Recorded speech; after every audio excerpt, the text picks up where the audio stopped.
There's one disease that wanders among people. Because of it, there are no queues in clinics, no one buys medicines, there is no need to drink chamomile tea. Many people do not know that they share life with it, and it is meanwhile imperceptibly destroying the whole persona. And the person, taking the illness as his own, lives in the desert. It's a disease of poverty mentality. There are many beggars with the rich man's mentality, and there are many golden youth with the mentality of a poor man. The main thing is to create this or another impression in yourself and then decide what to do with it. Mentality and real material status often go hand in hand. But not everyone who is rich is a man with the mentality of a rich man. And not everyone poor is in the attitude of a poor person. By rich, I mean people who have the correct frame of mind and who have built their capital or learned to survive. And by poor, I mean those who lack their attitude. There was a remarkable study published in the Personality and Social Psychology Journal. This effect, according to scientists, is probably due to the fact that over time emotional patterns seem to be sealed on faces. Frequent contraction of certain muscles changes the structure of the face, and the result of their work can be visible to other people, even if they do not realize it themselves.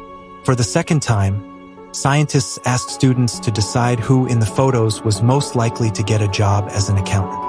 More often than not, they unknowingly chose people from the upper class.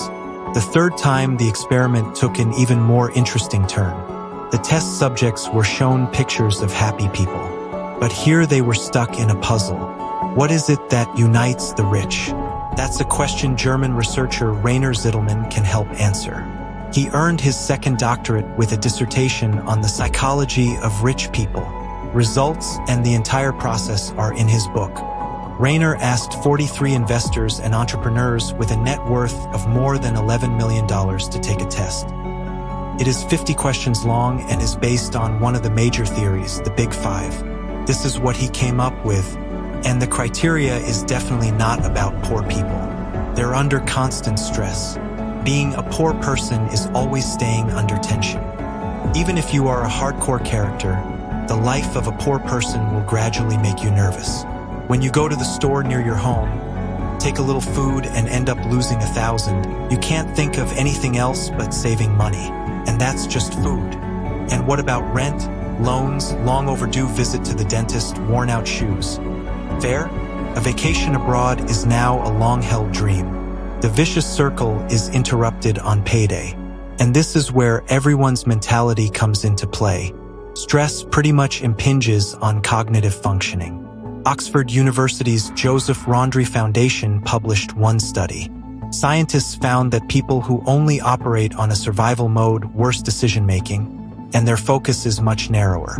Most of the space in your head is taken up by worry. There is no room to think about other things. But some people manage to transcend that.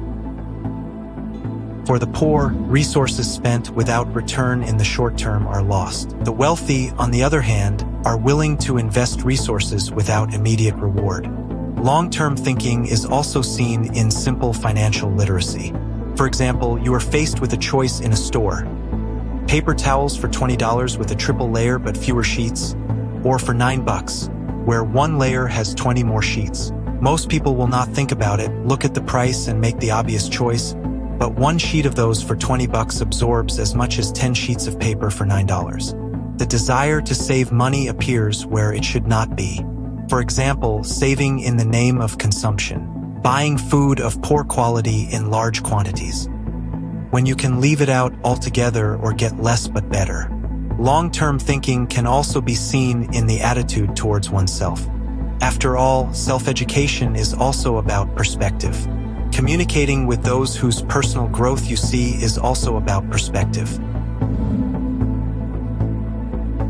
The poor live in the present. The rich think ahead, way ahead. There's little chance of making mountains when you're alone, even less by being stuck on one approach to business. It's important for the rich to find common ground with people and motivate each other, to attempt the impossible and be naive. Poor people, on the other hand, are skeptics. They criticize all the time, partly out of fear of losing a stable job from which, by the way, they can be kicked out anyway, even if you've worked there for 30 years, partly because of low self-esteem and insecurity. Our ancestors tolerated it, and you keep your head down. And in general, honest people can't be rich. It is often possible to hear the so-called folk wisdom, God has suffered and commanded us to do the same. What we are rich in, we are happy with. It is good where we are not. Poor parents make their kids feel helpless from childhood. Then they grow up with an externalized mentality, someone who attributes their victories to something outside themselves. It is harder for them to believe in themselves. Any different action from the crowd is impossible for them. In the poor world, any height, free education or wins. Only for those with the right connections. Low self-esteem also hinders overall development. Poor-minded people always focus on obstacles. For example, education typically ends after college for them, whereas the rich are thinking in terms of learning new things throughout their entire lives. After all, constant development is about perspective, remember? Formal education will give survival, while self-education will make life more comfortable.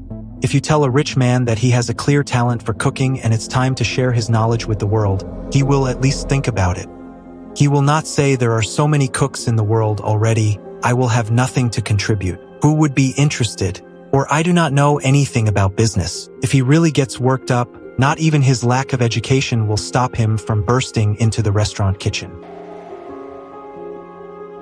As Zittelman's study shows, wealthy people look for the root of the problem in themselves rather than in external circumstances. This gives them a sense of control. His approach is directly related to foresight, so they will not expect high pay for the number of hours they work. They are well aware that the quality of the work done is far more valuable, and if your product is nothing, no one will care about the time you spent creating it. Results speak louder for you than time. Integrity also is not buck passing to someone else. Yes, there are some people lucky enough to have been born with a golden spoon in their mouth, but neither they, the government, nor their environment is exactly 100% to blame for your future. The rich find the strength to come to terms with the evil around them and move on. There is nothing easier than looking for excuses. You can read business books, learn Japanese, take an interest in movie history, and then complain. You have to educate yourself, even if your job doesn't require it.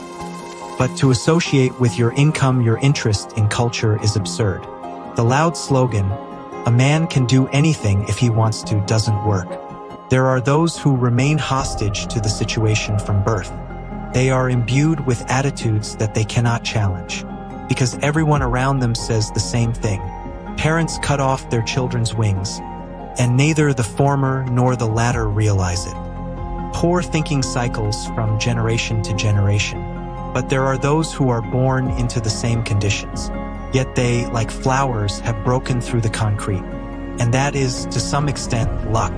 Luck is meeting something that nudges you, whether it's a person, a movie, or a book. We can't do without help. Dream. Inspire each other. Be polite. Believe in other people's endeavors. Support. Dare to take the first steps. And do not forget to subscribe to the channel and turn on notifications. Join the path and remember, we are the creators of our own reality. So create boldly.